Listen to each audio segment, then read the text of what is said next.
Hello everyone and welcome to the new player primer for Diablo 1 The Hell 4. If you're unfamiliar with what this mod exactly is, it is a mod for Diablo 1 that began its development in 2006. It introduces dozens of new subclasses, unique items, set items, ways to craft your gear, socketed items as well. It has a much steeper difficulty and learning curve than Diablo 1 Original does as well, with a level cap of 150, 9 total difficulties that are unlocked by beating Uber Diablo on D level 24. It also boasts an enormous amount of game modes, ranging from your classic single-player experience to online multiplayer through the use of Radman VPN, Classic Diablo, which is essentially a Diablo 1 rebuild, which is the original game with some convenience features, and Coliseum, an online PvP system. On top of this, and the 41 individual subclasses that exist, is also something known as a trait system, which allows you to customize your character where they will gain bonuses but also incur certain malices. This can be great for challenge playthroughs or trying to min-max your character in one specific direction.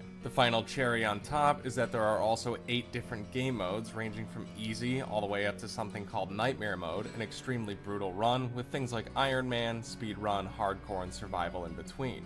You will also have the choice to, once you've selected all of these, to turn on certain game changers like auto-saving, modes that might make it so vendors don't interact with you, modes that might make it so you don't have regeneration, so on and so forth. The amount of ways that you can customize the game before you've even started playing is honestly astounding. The 8 parent classes in the game are Warrior, Archer, Mage, Monk, Rogue, and Savage, and all of these classes have subclasses inside of them, and some of those subclasses even have subclasses inside of them. This creates for enormous replayability in this mod, and with the difficulty curve that is quite steep, you will never run out of things to do. Each class also comes with its own specific perks and synergies tree. These menus will have different options depending on what you've chosen to play. Perks are essentially the points that you will get every level that you are able to put in, depending on what options you want to go for, whether more offensive or defensive, and synergies, which you will gain 1 point of for every 5 character levels or C levels gained, will work off of your perks. In other words, these paths will function best when you are able to find perks that also line up with the synergies that you want to acquire. I would also like to add some useful notes that could be good for new players to know. For one, there are no perk or synergy respec options ever planned for this mod. This mod is very much made in the 90s gaming spirit. There are no easy ways to reset your character progression, and there is no kind of shared stash system. Every run is essentially a solo self-found adventure. This new player primer will attempt to give as broad and general of an overview as possible, given that the game is still ongoing in development and some things are subject to change, though the foundational core systems are what we will attempt to be mostly focusing on this guide. If you want in-depth information, like character stat formulas, defensives, and etc., my best advice is to simply go into the Discord and start asking questions. This is the place where basically any player who gets into this mod outside of a few hours of playtime will end up anyways. I am going to attempt to make this guide fashioned in a linear way, so we are going to start with things like character creation, some of the classes, game modes, and etc., and move on logically from there, though there may be some doubling back or points added in at times. The first thing that we will very quickly touch on is installing the game itself. You will need a copy of Diablo 1 either on GOG or Battle.net. This will come with an MPQ file inside of it that I would recommend pasting into your TH folder. Then simply go to the TH4 ModDB website or the download section in the Discord and get the version of the game as well as the music pack listed below. If you don't get the music pack and extract it into your TH folder, then you won't have music in the game. Another worthwhile note is that if you're doing a game update, i.e. pasting a new version over an old one, you are going to want to make sure to not overwrite the first file listed here. This is your config.ini. You will not want to overwrite that, so click no and then click yes to all on the next option. This is the actual game files that you will want to overwrite. Next, we'll take a look at the ini. You can change many options here, from system, display options, gameplay and control, visual, and etc. I would definitely recommend going through it, turning things like transmute show recipe list on, randomized SP quests off, and then whatever else your preference is. Personally, I don't like run and dungeon, so I turn that off as well, but all of these choices are up to you, of course. Next, we'll take a look at how to host and join games using Radman VPN. Here I've downloaded and installed Radman VPN, a relatively light program, and if I want to create a network, I'll simply do create network, name the network, give it a password that must be at least 6 characters. Then you will simply launch the game, go to multiplayer, select the character that you want to play with, go to Local Area Network UDP, select that option, select Create Game, choose your preferred difficulty and make sure you're on the same game mode. Then whoever is trying to join the game will simply enter the network name and the password that you've given them. This should work seamlessly and you will see the person join your game like so. Here's a video example of doing it from the joiner perspective. I added the network name, I put in the password, I waited for the indicator to say that I was connected to the network, there it says, and then I simply joined on my character using UDP, and I'll select the character name of the person who I want to join, and voila. It really is quite easy to get multiplayer going, and it takes just a couple minutes. And finally, some quick notes about multiplayer. For one, since class-specific drops are a thing in this, you will not be able to trade items on multiplayer. This is on purpose, given that most drops you will find will not even be usable for someone if they aren't the same class as you are. Also, this helps to prevent certain things like item warping taking place, as well as making it so other people can't snipe your items, a la the Diablo 2 days. A good note also is that the more players that join the game, the harder the MP mode will get. The next thing we'll talk about is game selection and creating a new hero. It's all rather straightforward. You will select what mode you want to play, whether it be single, multi, classic, or Coliseum, and then you will be brought to a new hero menu. This will show you the parent classes and you'll be able to select them and then inside a subclass. If you are unsure of what to take or would want a bit of a starting off point, I do have a playlist that details all 41 subclasses and maybe just pick something from there and see what you like the most. The first thing that we'll get out of the way is that there are many trait-enabled subclasses in the game. What this means is that you would select a subclass and then there is a certain trait in their trait list that will offer you a completely different class if you select it. Just know that taking these will make it so that one of your trait slots obviously will be taken up, so you will have less total potential traits on whatever this subclass is. I'm going to detail them all quickly now in narration format while the video shows just how to select a few. If I wanted to edit all of these, it would honestly be a nightmare to get it on video for each individual subclass and trait. The Warrior subclass has two possible options. You can choose to have Fechtmeister as a trait, or you can choose to have Ranger. The Guardian subclass has a Pistolier trait available to him that will turn him into a ranged fighter, and the Inquisitor has a Devastator trait that will turn him into a slightly different version of the Inquisitor. The Paladin can be enabled by selecting Warrior and then selecting Templar, and in Templar, a trait will be available to make a Paladin. The Mage has a few different options. A base Mage can be made into a Scion, a Warlock can be made into a Hydromancer, and an Elementalist can be turned into a Mamluck. The Barbarian is activated by creating a Savage subclass, and then selecting the Barbarian trait. A Cripularius, which is a Gladiator variant, can be created by selecting Savage, Gladiator, Murmillo, and then the Crepularius trait. Finally, the Nightkin is available if you make a Savage, Executioner, and then in Game Changers, not as a trait, in Game Changers, you select the Nightkin. If that's all a little tough to remember, don't worry, I got you. Here's a still of all of this list condensed in text format. Whether or not you'll want to play any of these trait-enabled subclasses is up to you, but it is a kind of hidden feature of the mod that I wanted to point out for new players. Moving on, we'll talk about a game changer or two that I think are vital to basically anyone. Auto-saving is my absolute favorite. This will make it so that you can Alt F4 out of the game if you want at any moment, and your progress will be saved. You won't have to manually save the game by hitting escape. You also won't run the risk of forgetting to do this and losing whatever progress you've made. Some modes will restrict this option, like hardcore, survival, speedrunning, etc., and you're just going to have to live with that fact if you choose to play these modes. But on basically every other mode, this option will be available, and I would highly recommend turning it on. I would also recommend taking a look at all of the game changers and seeing what you like. Some of them vary depending on what difficulty and mode you're playing on. Something like No Contact can be very good for melee in that it'll make the game a lot less frustrating and you won't have to chase down range mobs.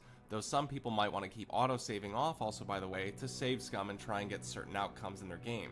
The final pre-play menu thing that we'll talk about is that there are certain perks as well as synergies that are activated or deactivated depending on what traits you take. As I'm sure you can tell by now, this game is very complex and this video is going to be quite long. I would encourage you to possibly just digest it in chapters, as there will be put in the description. Here I am scrolling the trait menu just to give you an idea of where these options are if you want to turn on some of these perks or synergies. I am going to now list some of the traits and what they turn on for certain classes.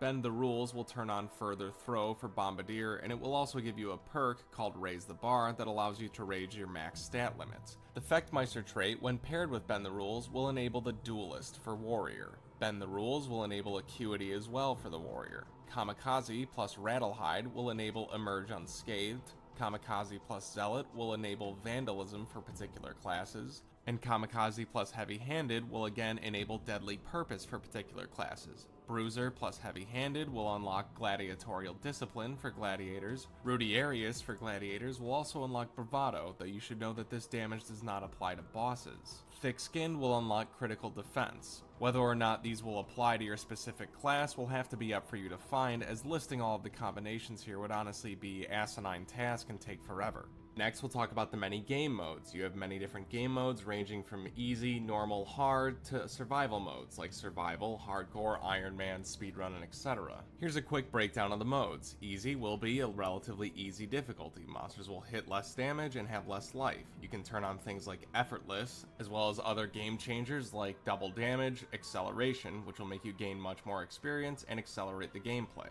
Normal mode is quite simple and straightforward. It is the standard difficulty that most people will play this mod on. Hard, given its namesake, as well as all reliable reports, indicate that it is indeed a very tough mode to play on. Mobs will not care about your defensive walls and will walk right through a fire or lightning wall, even if they don't have immunity to it, and they will also hit much harder and have more health. Their AI will also be significantly more aggressive, doing things like charges more often and bearing down on the player just generally more so. Survival is the first hardcore type mode, an Iron Man light kind of playstyle. You will only be able to save the game after clearing each individual D level. You will also have access to the full gemming and socketing system that isn't available in some of the other hardcore modes. An experience as well as a magic find bonus will be applied to your character to help speed things along in this more difficult playstyle. Hardcore is very much what you would expect. It is an average difficulty run where you just simply can't die. If you do, the run is over. Iron Man is one of the more difficult modes in the game. Bosses will drop identify relics, repair oils, and your magic find and experience will be greatly increased, but you're only able to save once every 4 levels. This makes for a very tough gameplay experience. If you die in this mode, you also lose your character. It should be noted, since I've seen some confusion around this before, that you can go back to town in this mode. Though the gem and socketing system will not be available to you and they simply won't drop, you can go to town every 4 levels if you hit save game and then new game and create a new game at the character selection. Speedrun is another hardcore mode where death will be permanent, and you have to go through the entire 1 through 24D levels without being able to go to town at any point. If you die, the run is over. You will get a decent amount of experience bonus as well as magic find, though the gem system will not be present in this game mode. Finally, if you're a masochist, you have Nightmare Mode, an extreme D-level 1 through 24 adventure where you have to make the best of what you can and contend with monsters on a very tough difficulty curve. Now we can finally get into the game. One thing I'd like to show is that when you get high enough levels, certain shortcuts will unlock in town. What you just saw there was the Catacombs and Crypt. I'm now heading to the Abyss shortcut. We'll also check out the Hell shortcut on the left side and the caves in the upper left. The path in the top right leads to the cathedral. You can use these later on in your adventure if you don't want to go through every single D level each time. Just know that sometimes as you get into higher difficulties, these shortcuts will be limited based on your character level and you may have to level up to access them. Next, I'll show a brief overview of the stat window. A lot of players seem to miss that you can scroll over these and get tooltips that will give you information on what they do. What these tooltips are will differ varying on your class. For a mage, strength will only say the ability to equip items, but on a melee class it will indicate that it does other things like increasing your damage. You can also get a readout for defensive layers, how much percentage you're getting, and etc. One thing I would like to mention though is that I've been told that elemental damage does not properly apply in your damage tooltip, so elemental damage will have to be factored in what you have listed there. This is subject to change due to game balancing and things being patched, so hopefully eventually this is just a non-issue. If you want to go deeper than this, like finding calculations and formulas that will tell you the amount of damage reduced by certain attributes and etc., I would recommend simply just going to the Discord and starting to ask questions. I will not be providing any detailed stat analysis in this video. The one thing I will say is that regarding DFE specifically, is that simply it is stronger early game and its efficacy falls off later in the game. If you want to know why, once again, stop stop by the disc and ask a few questions. Next, a brief note on what repair oils and blacksmith oils are. Repair oils, quite simply, will restore durability to your gear, and blacksmiths will increase the max durability on your gear. These are also extremely useful and have to be conserved and used wisely in things like Iron Man and speedrunning, etc. There are varying degrees of these oils that you will find the higher you climb into the difficulties. There are also many new spells in the games, things ranging from Acid Bolt and Acid Ball, which apply a dot damage over time to any monster that they hit and that happens to be weak to it, as well as various novas like Lightning Nova, Arcane Nova, Fire Nova, and etc. There is also an entirely new school of magic called Cold that is available to the Elementalist as well as the Mamluk subclass. You also have the use of 3 potential weapon slots in your character that you can switch between by hitting V. This will switch based on whatever weapon is next in the slot. This can be useful depending on what you're up against, and sometimes you might need to switch weapons depending on the context of the monsters that you're fighting. Certain weapons will deal more damage to beasts and less to undead, or vice versa. Next, we'll take a look at some town systems that are able to scale your character or craft gear. For one, you can buy power-ups at Wirt for a gold cost. These will go up to a maximum level of 20, and the gold cost will scale with each level bought. Next, we'll take a brief look at Jillian's stash. As you can see, you will start out with a total possible of up to 10 tabs that you can buy, though once you have bought 10 tabs, you will have access to more with a total of 100 potential tabs. There is also the ability to have an auto sort feature, which is the button in the bottom left. A great thing to keep in your stash is what I call reading glasses. This is essentially saving gear that you find with the highest possible plus magic on it, and then if you find a book that is outside of your learnable range, which will be red, you can put this gear on, temporarily boost your magic, learn the book, and then put your actual gear back on. You will retain the spell level and be able to use it. Griswold also offers several unique services, from the ability to turn lower tier gems into the higher grade for a gold cost, as well as the ability to socket items. You can socket enchanted gear starting at level 55, or you can just put gems into a socketed piece that you have found. He also has the Quench system available, which will give small power-ups for a gold cost depending on what the item type is. Weapons will typically gain damage, and armor pieces will typically gain AC. You will also have the option to upgrade Griswold's shop, seen here, which will make him offer better bases and items in his shop, as well as restocking his inventory for a gold cost. This is also something that can be done at Adria. You are also able to simply make new games if you'd rather not pay this gold cost. Gems offer a very wide range of customizable, targetable attributes. If you're after getting more AC or perhaps magic find, that is possible by putting it into a weapon or an armor. You can also do things like bolster your resistances, and the customizable options of this are really astounding. You also have the option of enchanting your gear at Adria if you wish to do so. This can allow you to stack 5 total affixes on a piece of gear that are randomly rolled for a gold cost. This is a very fun gambling system that allows you to pinpoint specific things and try and make the perfect piece. You can also socket these pieces, as previously mentioned, once you're level 55 and above. Kain also offers you the ability of many different transmutation options. If you turn on Show Kain Recipe List in the config.ini as previously mentioned, these will all be shown to you and you will be able to scroll the menu to see what they all do. There are many options here, and I will not cover each individual one, but some of the most important ones are using aquamarines to socket your gear, as well as wiping enchanted gear clean to have another shot at it if you don't like the affixes that you got the first time at Adria. Saving gems like aquamarines and tourmaline can be very worthwhile for this purpose. If you'd like a full overview of these systems, there is also one available in my channel in the Core Systems compilation. The option to control left click will also instantly drop an item on the ground. Shift left click will instantly sell an item to Griswold, but be careful about doing this and examine everything before you sell it because there is no buyback feature in the mod. I've also seen it recommended by some players in the Discord that building a gold find set can be a decent way to farm gold. Farming the highest difficulty that you can easily farm D-levels 1 through 4 on are good to do if you have a large amount of gold percent or gold stack find items on. Gold is actually highly useful in Diablo 1 the Hell 4, unlike many other ARPGs where its use case typically falls off the further you get into the game. In Diablo 1 the Hell 4, there's many different gold sinks that will allow you to scale your character's power. I've seen some new players ask about relics. Relics are basically just weaker versions of healing and mana potions. As you can see here, they also have a cast associated with them, so they are able to be interrupted. There are also many other relic types in the game, ranging from things like Golem, Teleport, Phasing, and etc. Something that you might not know is that opening all chests gives experience, but another detail for these is that if a chest is trapped, and you can see this by having the perk awareness, and you use a relic of trap disarm on it, you will gain an experience bonus. Next, I'll speak a little bit about monster types. Monsters have one of 3 types. Listed above in the menu, you see that they have certain weaknesses indicated by the icons. A little flame meaning fire, a little bolt meaning lightning, the stone curse symbol, so on and so forth. The little symbol in the middle is indicative of what type of monster they are. There are demons, which is the symbol shown here, undead represented by a skull, and beasts represented by a paw print. This makes for highly dynamic gameplay. Depending on what resistances the monster has or doesn't have, you will have to switch your gameplay on the fly, as well as accurately switching weapons to deal with whatever monster type it is that you're up against. Certain monsters will also have tricks, like the classically known hidden that are invisible until they're near you, but also the warpers that when stunned will teleport to you and attempt to melee you. Also, certain D levels, like the ice caverns for example, will have effects like slowing your cast speed, or Andariel's lair, which will lower your health regeneration.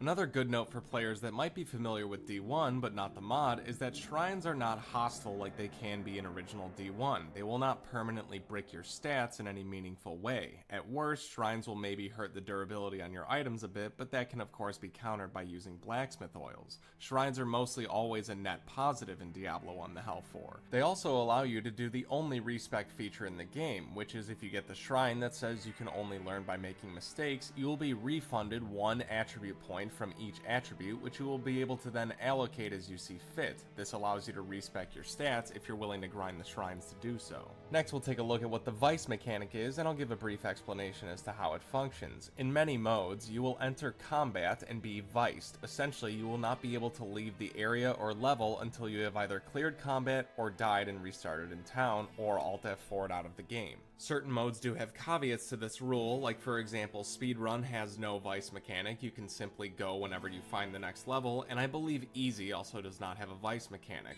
Iron Man and Survival modes, for example, though, have a permanent kind of vice mechanic per level. Once entering a level, you cannot leave the level until you have cleared every monster and broken every barrel and opened every chest. The Hell 4 is a very tactically minded game. You will have to make ample use of fire and lightning walls, as well as the ring spells, for example, to keep monsters away from you at times, or to funnel them into certain positions. Stone Curse can also be an extraordinarily useful spell. As you see here, if a mob is weak to it, you can use it to incapacitate the mob for quite some time while you deal with the other threats. I've also found Telekinesis to be a highly useful spell in this regard. If something is able to walk through your walls while other monsters can't, you can Telekinesis the mob to knock it back and keep it off of you for a short time. Just know that telekinesis will not always work on certain mobs. Another factor concerning survivability is that light radius, unlike other ARPGs, actually matters quite a bit in this game. The lower your light radius, the closer you can get to monsters without activating them. If you pair this with an infravision piece, it essentially allows you to see monsters before they see you and plan accordingly. I cannot stress how invaluable this is on modes like Hardcore, where turning a corner and getting seen and pinged by an archer pack and activating them with a big light radius is an absolute death trap. Having plus light radius is typically not something that is recommended. It'll increase your aggro range as well as your chain radius. I believe the only class that might benefit from it would be the Scion, who would have a larger psionic aura radius as a result. Most classes would want to shoot for minus light radius. This will decrease your aggro range, chain radius, and give you time to do setups. Next, I'll take a minute to describe the Mushroom Quest, a very important quest for every character. You will want to enter Hell through the shortcut in town and find the stairs up to D level 12. Once you've located those, your goal is to find the Fungal Tome, which is somewhere on the ground in D level 12. After finding that, you're going to also want to find the Mushroom Patch on the ground. Once you have both of these secured, you're going to head back to town, give Adria the Fungal Tome, which will put you on part 2 of the quest. You'll go get the mushroom, turn that into her, and you'll be on part 3 of the quest. Part 3 of the quest requires you to kill any monster. It doesn't have to be on D level 12. The first monster that you kill will drop the brain, which you will take to Pepin. He will give you the spectral elixir, which you will take back to Adria, and upon drinking this elixir, you will gain +1 to all stats. You can do this until your stats are gold capped. Outside of doing this, there are no other easy ways to raise your stats aside from drinking elixirs. If you are on multiplayer, you will also not have this quest available to you. On multiplayer, you would have to do the Andariel quest in order to raise your stats. In order to activate the Andariel quest, you will have to visit level 12. After that, you can speak with Jillian, where she will give you the quest to go into Andariel's lair. Upon completing the quest, you can return to Jillian, where she will give you an amount of stat points that is proportional to the difficulty that you are on. It's worth noting that Andariel's lair has a very large HP malice that permeates the zone. The deeper you go into the level, the more the malice will increase. There are also guaranteed drops that exist in the game. For example, summoners off of Leoric will always get a specific set piece. Mages off of Lazarus in Hell will always get a specific set piece as well, and archers will always get a set piece off of Mordessa in the Sunless Sea. These set items are extremely powerful, and you will gain a new one per every difficulty that you are able to acquire it on. Another very worthwhile quest to do is the Chamber of Bone. To get started on this, enter the Catacomb shortcut and find level 6. Upon finding level 6, you will either have to find the mythical book to unlock the Hall of Heroes, or you can simply teleport in if you have the spell. After this, you will have to clear the Hall of Heroes, and upon doing so, you will enter the actual Chamber of Bone. You should be quite cautious here, given that many times this specific layout that you see will be the first room that you are in. You will be attacked almost immediately by a horde of skeletons and have to fight for your life. If you can manage to grind through and clear the way and click the mythical book, you will be given a spell that is specific to your class. Mages will gain a level to their Hydra spell, and most physical damage classes, like rogues, warriors, and etc., will gain a level to their Fury spell. This level can continually rise until you reach whatever your current character level cap is for the spell, so it's recommended to do this quite a bit. A final thing worth doing that I often do, though it isn't exactly a quest, is farming the Slain Hero on D level 9. You'll enter the shortcut in the top left of town to be taken to D level 9, and then just simply clear the level until you find the Slain Hero and loot his body. Depending on what your class is and what difficulty you are on, you will get a class-specific item. This is an extremely useful thing for summoners in particular. On Horror, you will be able to get your tier 2 minion every time from this guy, and on Purgatory, you will be able to get your tier 3 minion every time. After that, he will drop Books of Teleport. For mages, it is definitely worth doing. Next, we're going to take a second to talk about a potential trait trap that a lot of new players and even myself fell into. Grimdeal is a particularly appealing trait on its surface to new players. They see that you will get double perk points and likely don't realize the insane effect that these malices will have on you. Oftentimes, you'll have to spend the double perk points that you are getting to offset the minus HP and minus mana malice that you will incur. While it is certainly possible to make a character work, as I have seen character files that are high level that run this trait, it definitely requires know-how and game knowledge and is not something that I would recommend for a new player. Another potential trap that I've seen many new players fall prey to, and I even did myself many times, was going too heavily into Swift Learner. While 20 points in this is required for eventually having full ostentation, which is something that you will want to get on the majority of characters, I would recommend not going more than 5 points into it until you've hit level 60, and then if you want after that, the choice will be yours if you want to chase the subsequent ostentation points. The reason I recommend this though is that if you go heavily into Swift Learner, you will be missing out on a lot of power that will help you scale. Ultimately though, this choice will be up to you and how you want to build your character. Next, we'll take a moment to talk about ostentation, the much talked about synergy that is in basically every single one of my class guides. This synergy becomes available at level 60, and then every subsequent point is available 10 levels after that, 70, 80, and 90. It requires a total of 20 points into Swift Learner and 10 points into Obsession. While that is certainly a healthy perk point investment, it will end up being worth it for basically every build. What it will do is will raise your base attribute limits by 25 points, 50, 75, and then finally 100 for the final point. Once you have hit level 60 and acquired the first synergy point of this, it will be up to you whether you want to invest the full 7 out of 10 required to hit each subsequent point after that, or do a bit of a split between your other good perk targets and the perks required for ostentation. Next, we will do a brief overview of the TH4 database known as Kozil. The link to this is available in the video's description. This database contains basically everything you could ever need to know about the game, but I won't lie, navigating it is a bit of a difficult task and requires some know-how. I will attempt to give an overview here on how to target certain items in horror, but beyond that, honestly, my knowledge is lacking, and once again, you would need to consult the Discord to get further information.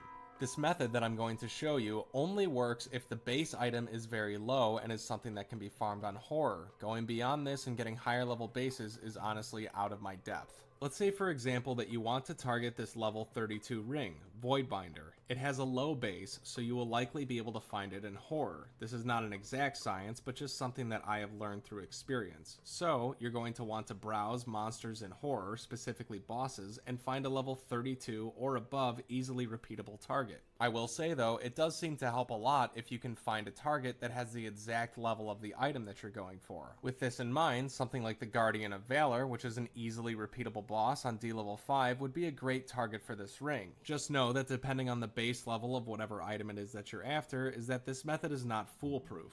There are certainly caveats to it, though I find them to mostly be when you're trying to chase items that have a higher base level than say 20 or so. So far, targeting items in horror, I have never had this method fail me. Just know that sometimes the grind will be absolutely intense even if it is possible to drop. For example, on my recent Invoker farm, getting my second Invoker took approximately 25 hours of playtime before I saw it. Target farming items beyond the horror difficulty low base level though is extremely complicated. As far as I understand it, there's a 5-factor formula that goes from everything including your character level, character stats, the base monster level, the unique monster level, and something else that I don't even remember. Suffice to say, it gets very complicated when you want to target higher level bases. There are other ways to use Kozel. You can search for affixes, specific stat balances, monster XP, and much more, though I'm not exactly sure how to do all of this, so you will again have to seek outside help if you want to learn this. Now we'll close out this video with some general gameplay and guide comments. The first thing that should likely be stated is that this mod is in continuous development until at least 2028. While the game developer has stated that this will likely be the last iteration of the game, we don't know what the future will hold, so some of the things in this guide may eventually be outdated or not accurate, and if you ever do have questions, like I previously recommended, you should pop into the Discord and ask some veterans. Also, there are future systems planned for this mod that are not implemented yet in the game and thus not covered in this guide. One such system is a sigil system, which is essentially a Diablo 2 charm system if you're familiar with that. Another system that is likely to be added is the ability to augment unique slightly for a gold cost. There may be other systems planned for the mod, but as of now I'm unaware of what they would be, so again, popping into the Discord may illuminate this for you. Another thing worth mentioning is that the mod's balance as of today, March 7th, 2026, is very much geared towards most players only being able to successfully complete difficulties 1 through 3, Horror, Purgatory, and Doom, at a reasonable level. After this, the game scaling becomes very difficult. You absolutely can scale beyond this if you want to, but you have to be willing to both grind and suffer a lot of deaths. The mob damage becomes extreme when you get up above these difficulties. Overall though, I'm honestly quite hopeful that the future systems will flatten this curve out a little bit. A good note to add is that this is not like Diablo 1 where you can kind of just stumble through all of the levels from 1 to 16 and complete the game. The design is actually intended to be much more like a roguelike where you will oftentimes have to clear the cathedral multiple times before you might be strong enough to move on to the catacombs or the caves, so on and so forth. Suffice to say that this game is absolutely designed for people who enjoy grinding. If this is not your kind of playstyle, then you honestly probably won't get all that into this mod. However, if you're like me and a masochist and love grinding, then this is the perfect mod for you, and I know that you will have tons of fun playing it. I will say though, and this is a big point, this mod is very much just a passion project made from a vision that one single person, Mordor the creator, has. It is not meant to be accessible generally to most people. It is just the way that Mordor wished the game could have been, and thus he has made it. Personally, at first I had a hard time kind of accepting this viewpoint, but as time has gone on, I have come to more and more respect his vision for this game. And, as I said at the top of the video, I am forever grateful that he has turned Diablo 1 into something that used to just be a basically fond memory with limited replay value into an absolute behemoth of a mod with enormous replay value. This about wraps it up for our new player primer. I really hope this has given you some insight. Whether you get sucked in like I do and end up spending 1,000+ hours in this game, or have a simple dalliance with it and enjoy it for what it is on horror difficulty, I hope you have a great time scouring the depths of hell in Diablo 1: The Hell 4.